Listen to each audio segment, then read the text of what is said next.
Olá, amigos! Muito bom dia para todo mundo. Sejam bem-vindos à leitura de mais alguns capítulos do livro Novas Mensagens de Luiz Sérgio, psicografado pela médium Alaide Silva, o segundo livro da série Luiz Sérgio. Hoje nós vamos começar com um capítulo que se chama Doutrinação nos Dois Planos. Trago notícia para todos vocês. Elas não dizem somente de mim, mas também dos outros companheiros de tarefa, pois tudo que fazemos é em conjunto. A estreita cooperação executada com prazer nos permite agir amplamente e nos dá confiança, proporcionando resultados bem satisfatórios em nosso trabalho. É assim que conseguimos realizar tarefas complicadas, as quais, sem a colaboração de nossos companheiros, jamais teríamos levado a um bom termo. Todos nós, em qualquer plano onde estejamos projetados, devemos dar muita importância ao espírito de auxílio entre si. Caso contrário, cairemos num isolacionismo pernicioso e as obras que tentarmos executar serão falhas. Porquanto, não sendo perfeito, elas carecerão de faculdades diversas a aperfeiçoá-las. Jamais teríamos somado habilidades capazes de resolver todos os quesitos que a mesma requereria. Tudo deve ser feito em grupo. Obviamente, as criaturas que se juntam para as realizações coletivas sempre têm afinidade para a espécie de trabalho em que mira. Entretanto, ainda devemos observar que uma obra, seja ela no plano espiritual ou no material, utiliza trabalhadores de vários setores de atividades.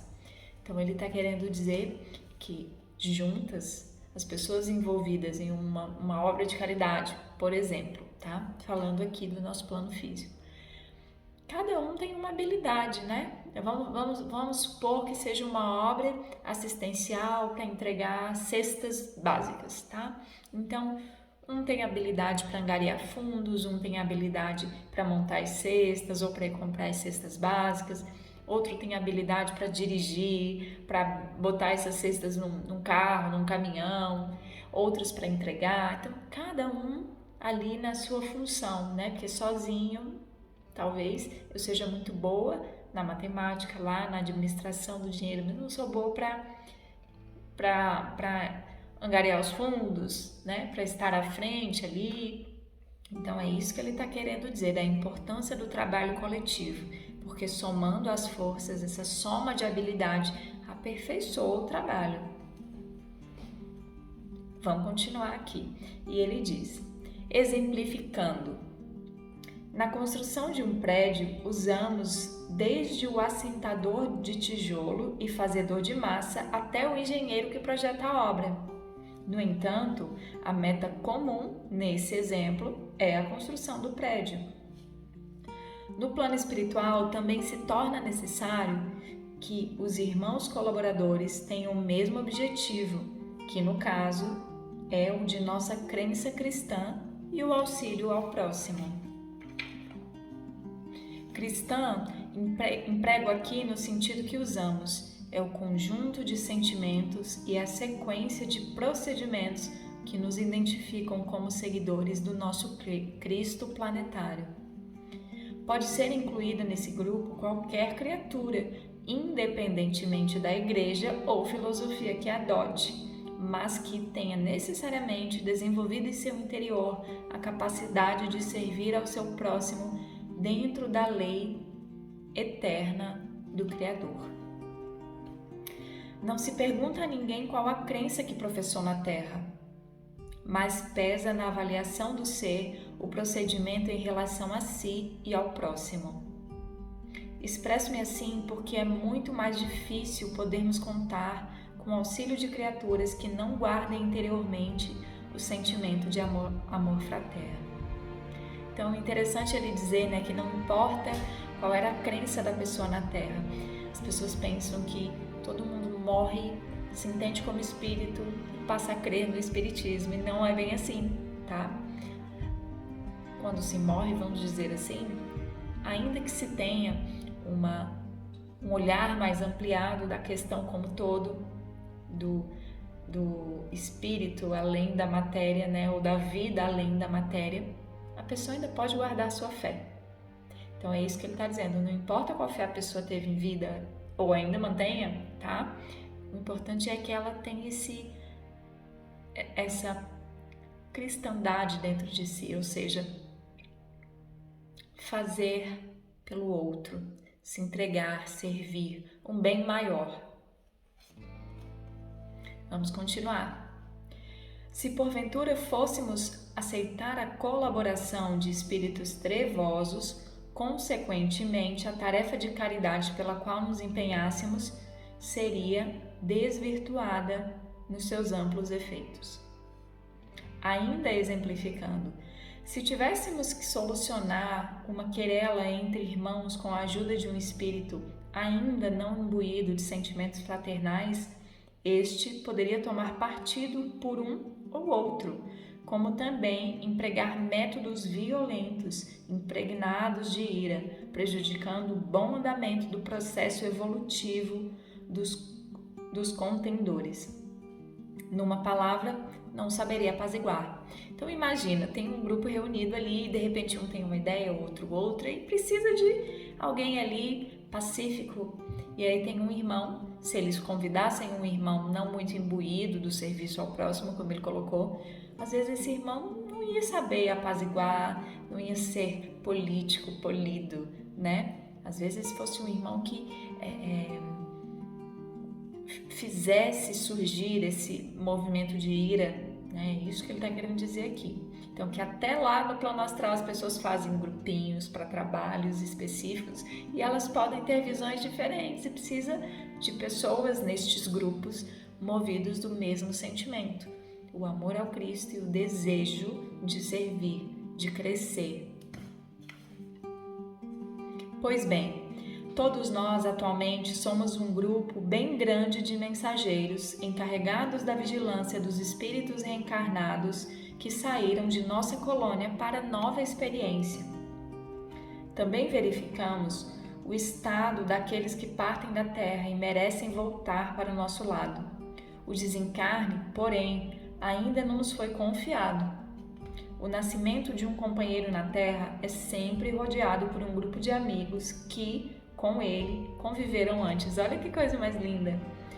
O desenlace, no entanto, já não conta com os mesmos amigos, porque já se encontram distanciados. Contudo, é assistido por entidades mais especializadas no assunto.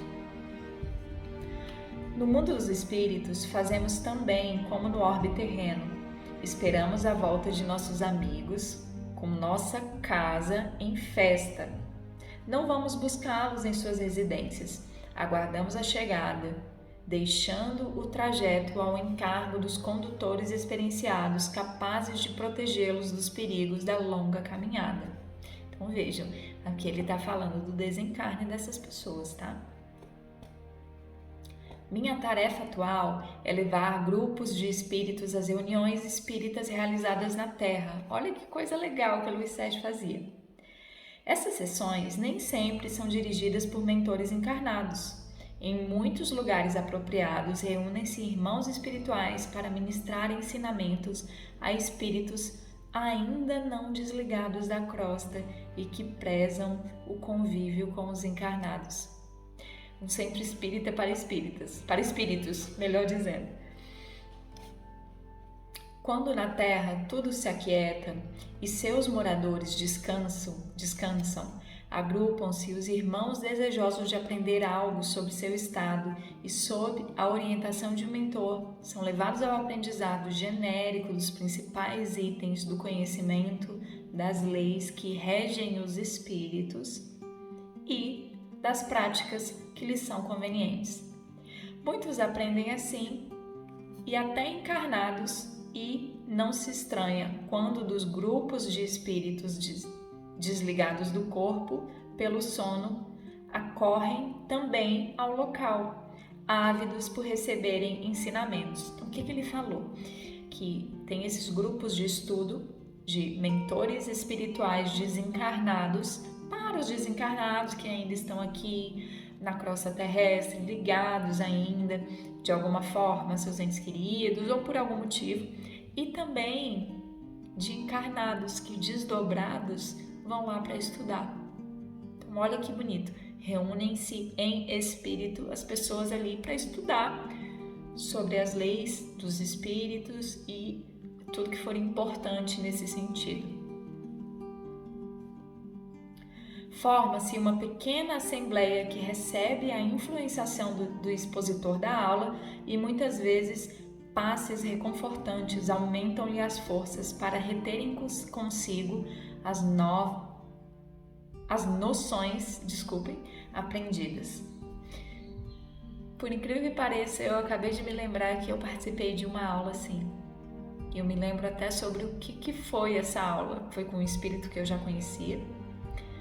E eu e um grupo de amigos encarnados, mais desdobrados, estávamos ali nessa aula.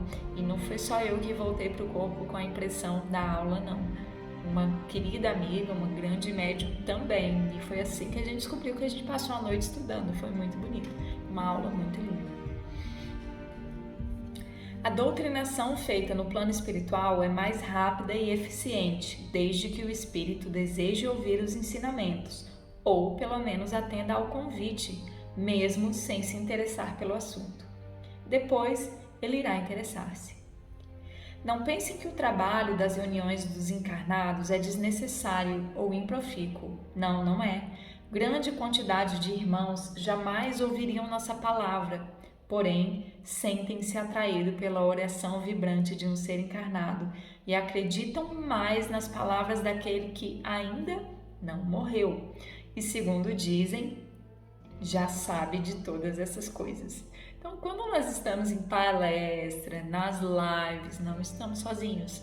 Do mesmo jeito que nós lá, desdobrados, vamos aprender com esses irmãos desencarnados, eles também vêm até nós aprender conosco. Como diz Luiz Sérgio aqui, alguns até preferem.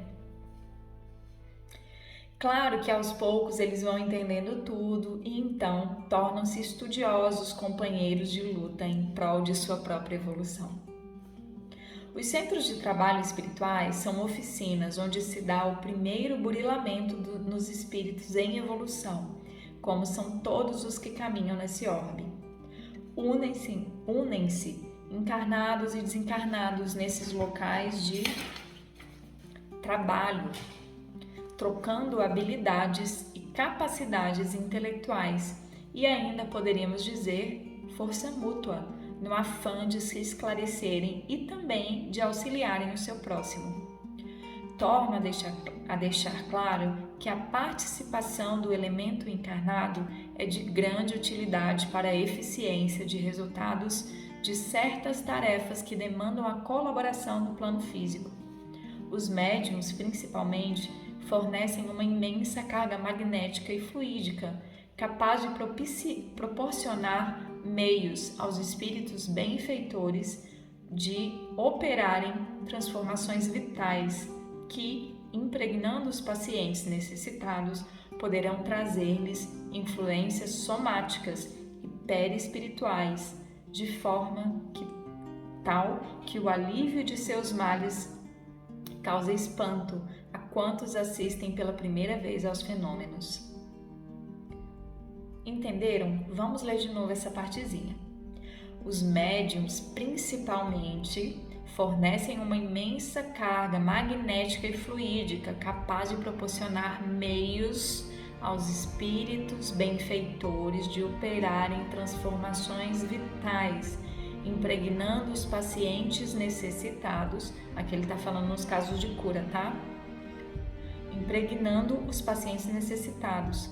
Poderão trazer-lhe influências somáticas e perispirituais de forma tal que o alívio de seus males causam espanto a quantos assistem pela primeira vez aos fenômenos. Então ele está se referindo à assistência mediúnica nos fenômenos de cura e à importância dos médiuns neste trabalho.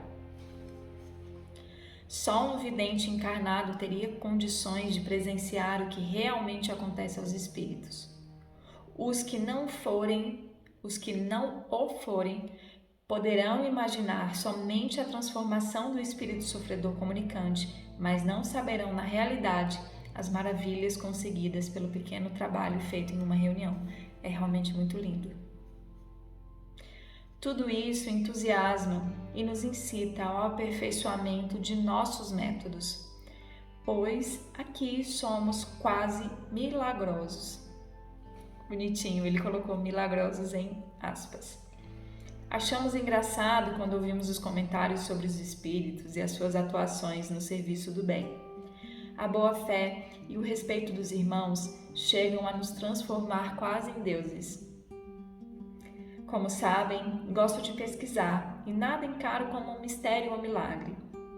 Sei que posso aperfeiçoar-me moralmente e aprender, compreender bem as forças existentes dentro de mim, que ensejam a execução de serviços maravilhosos identificados pelos menos avisados como autênticos milagres. Por esse motivo, prefiro continuar minha pequena tarefa, aguardando maior compreensão e melhor entendimento das leis que regem a criação. Um dia poderei ajudar bem mais as criaturas. Então, talvez eu volte à Terra. Hoje voltei para cá, amanhã estarei lá. Talvez algum dia eu possa estar lá e cá. Mensagem de 29/6/1976. Coisa mais linda, ele sempre... Eu amo Luiz Sérgio, gente, eu não sei vocês. Quem ama Luiz Sérgio, deixa aqui nos comentários. Eu amo Luiz Sérgio, para ele saber que ele é muito amado por nós, porque a quantidade de informações que Luiz Sérgio nos traz, desde o primeiro livro até aqui, né? Olha que nós estamos no segundo livro. Eu já fiz mais um, né? O Mãos Estendidas, que seria o 10º livro de Luiz Sérgio. Mas vamos pensar só no mundo que eu encontrei nesse livro. Olha a quantidade de informações preciosas, de aprendizado que nós tivemos, e ele sempre se colocando humildemente no lugarzinho dele. É muito bonito. E vamos para o próximo capítulo, que se intitula Não Julgar. Vamos ver o que o Luiz Sérgio diz aqui. Acho que ele vai puxar nossa orelha. E vamos para o Não Julgar. Acho-me bem e bastante interessado em meus afazeres, fazendo progresso, mas ainda não dispenso a assessoria dos mentores. É muito difícil conseguir-se autonomia dentro de nossas atribuições, porque cada pessoa, cada situação difere muito entre si, pois as ligações entre as criaturas e seus karmas são tão variadas que precisamos dispor de grande material de pesquisa e atenta observação para não incidirmos em graves erros. Quando encarnados, temos o hábito de julgar nosso irmão ou aconselhá-lo, indicando-lhe o caminho a seguir, o qual sempre condiz com o nosso ponto de vista, a nossa apreciação, o nosso critério. Eu pergunto, em que abalizamos nossas opiniões sobre o procedimento do outro? Gente, que coisa mais interessante. Hoje ainda eu estava pensando nisso. Que sabemos nós dos caminhos que o outro irmão deve trilhar? Como saberemos o que é certo ou errado para ele? Respondendo às indagações que fiz, esclareço que é muito perigoso emitirmos conceitos taxativos sobre o procedimento alheio.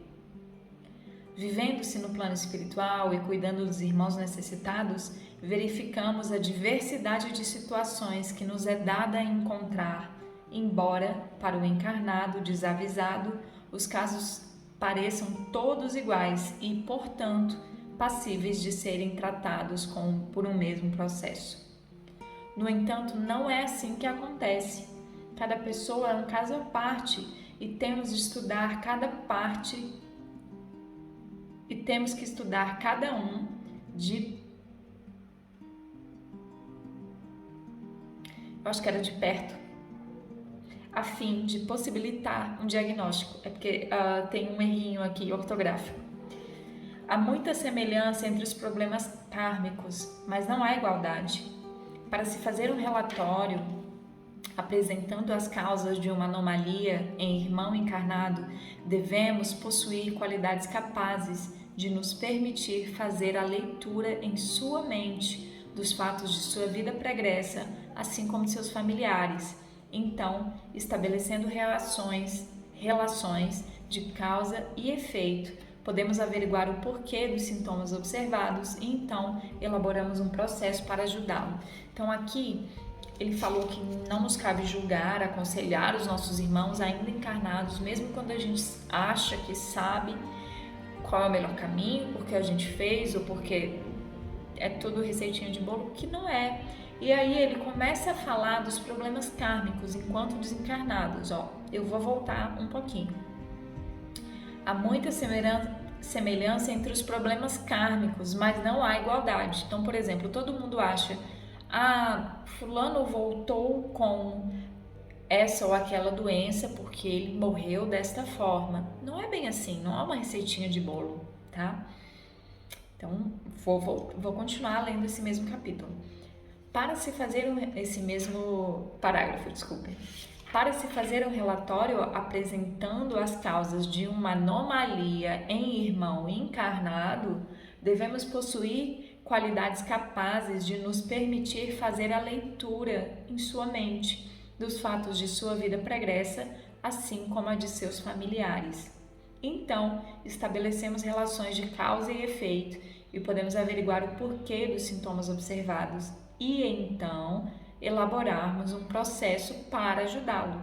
Então vejam que nem os espíritos estão ali, eles sabem, esse irmão, ele está na cadeira de rodas por esse ou aquele motivo. Não, tem que ser um irmão que tem uma capacidade ele coloca, possuir qualidades capazes de fazer uma leitura em sua mente, para ver o que aconteceu ali na vida daquela pessoa, ou daquela família e etc., para então saber o que aconteceu e poder fazer elaborar, como ele coloca, um processo para ajudar. Eis o motivo pela qual vou demorar-me no trabalho atual, que é sobremaneira atraente.